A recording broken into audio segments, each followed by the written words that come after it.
Cakar-cakaran di Amerika semakin mengganas dan inilah masa kita menyalip di tikungan. Namun sekali lagi saya harus mengelus dada. Untung dada sendiri, bukan dadanya orang lain. Dalam arena kompetisi otomotif, maka menyusul lawan paling tepat adalah di tikungan atau ketika keadaan ubah cuaca turun gerimis. Misalnya, di kesempatan yang lalu kita sudah ingatkan, gerimis mengundang. Tapi mungkin yang nyetir memang gak pandai atau bagaimana ya, saya kurang tahu. Tapi Indonesia buktinya menuju krisis ekonomi saat ini. Padahal ilmunya sudah diberikan dan kendaraannya sudah disiapkan. Tetapi namanya gak berani, ya gak berani. Namanya gak punya keterampilan, ya gak punya keterampilan. Ya gak bakal diambil langkah tersebut. Apa buktinya cakar-cakaran di dalam negeri Amerika yang berkali-kali kita kabari untuk diambil peluang tersebut? Partai Demokrat di belakangnya adalah globalis cabal yang menggunakan kekuatan uang untuk mempidanakan lingkar satu Trump. Yang terakhir ini adalah Steve Bannon. Bannon adalah mantan chief strategisnya Trump.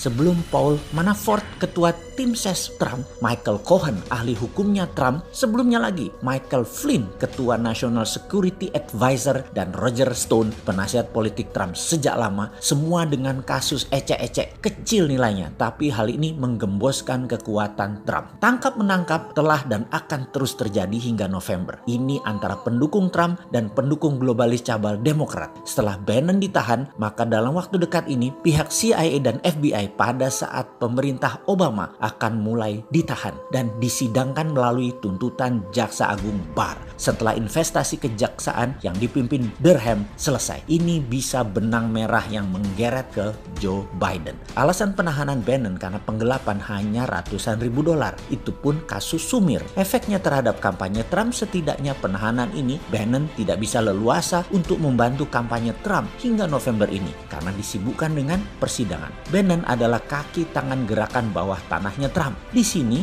mengapa Sontoloyo selalu menceritakan tentang the tale of two country, perang Amerika-Tiongkok ini? Karena ini adalah pelajaran cara cerdas bernegara kelas dunia. Sebagaimana janji Bosman akan membuat 1000 video tentang cara cerdas bernegara agar anak muda generasi milenial dan generasi Zoomer, Anda semua bisa belajar. Kita semua setuju ke depan kita tidak pakai old system yang doesn't work dan old mind yang membuat dunia berantakan seperti sekarang. Juga pejabat dan politikus tua nasional saat ini serta masa lalu tidak akan jalan cara berpikir mereka di dalam menangani dunia di masa depan. Saya pun tidak. Yang terbaik kalian yang saat ini pemuda yang usianya di bawah 40 tahun. Belajarlah 3 tahun ini kalian berdaulat dalam bernegara nantinya. Kembali ke pelajaran cara bernegara kelas dunia. Kita lihat Amerika sekarang. Nanti balik ke Tiongkok yang ambil Hong Kong. Kita lihat bagaimana stable genius Trump akan lakukan pembalasan dengan penangkapan bad actor globalis cabal dalam waktu dekat ini hingga November mendatang. Dan ada yang lebih seru lagi sahabat, bagaimana Trump menangani Iran dan Venezuela dengan maksud menghancurkan aliansi mereka dengan Tiongkok. Awalnya diatur perdamaian UAE, Uni Emirat Arab, dengan Israel dan kontrol Amerika terhadap Saudi Arabia. Dan kemungkinan besar dalam waktu dekat Saudi Arabia akan menandatangani perjanjian damai dengan Israel. Maka masalah minyak Timur Tengah hanya Iran yang harus dikontrol untuk menjaga petrodolar. Di Amerika Latin hanya Venezuela yang belum dikontrol. Nakalnya penjual minyak ke Tiongkok membuat dihukumnya Venezuela beberapa tahun yang lalu oleh Amerika. Mata uang Venezuela dibanting dengan hyperinflasi yang membuat penurunan nilai mata uang lebih dari 1000%. Sekarang tinggal mainan politik dalam negeri Venezuela yang selalu dibuat goyang, gonjang-ganjing agar tidak berdaulat. Untuk menjadi penyeimbang di sisi produksi, Trump sudah mengeluarkan executive order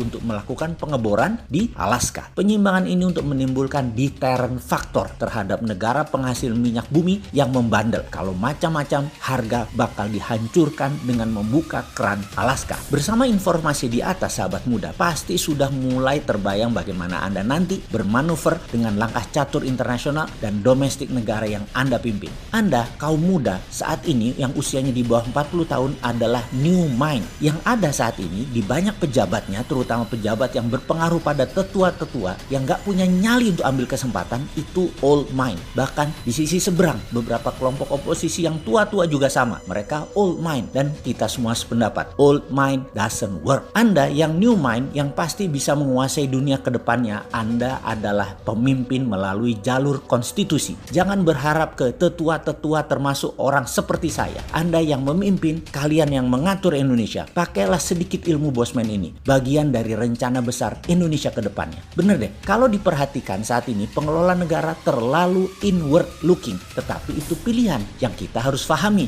Bukan untuk disalahkan, tapi diingatkan bahwa masalah COVID-19 itu adalah masalah outward looking. Juga dengan perkembangan ketegangan geopolitik di kawasan khususnya Laut Natuna Utara, manuvernya masih berposisi miring ke Tiongkok. Dan ini ketahuan lagi. Ini yang kita sering ingatkan atau sering teriakkan. Ayo susul Amerika, ayo hajar Tiongkok, ayolah bikin Indonesia berdaulat. Pakai infrastruktur keuangan dalam negeri, jangan pakai hutang atau pinjaman atau investasi asing. Caranya, oke, kita berikan lagi cara-cara sebagai salah satu solutif. Kita tanya kepada pejabat negara ini, kamu perlu berapa cuannya wahai bos pejabat untuk membangun Indonesia? Iya, yang kalian sedang cari hutangan itu, yang lagi hitung-hitungan ke depan untuk menyelamatkan COVID perlu dana berapa? Apapun itu, monggo dijumlahkan. Iya bener, uang yang kalian mau pinjam di asing-asing itu loh. Ya berapa? Katakan perlu 2.000 triliun. Ya cetak aja uangnya, lalu masukkan ke rekening dinaran, di mana uang tadi langsung masuk ke sistem keuangan nasional. Kan ada underlayingnya tuh, emas. Dan keluarkan lagi dana tersebut khusus untuk pembiayaan apapun yang pemerintah butuhkan. Rupiah tadi ada underlying emasnya. Lalu ada lagi jaminan underlying yang kedua, yaitu proyek UKM dan proyek produktif lainnya. Selesai kan?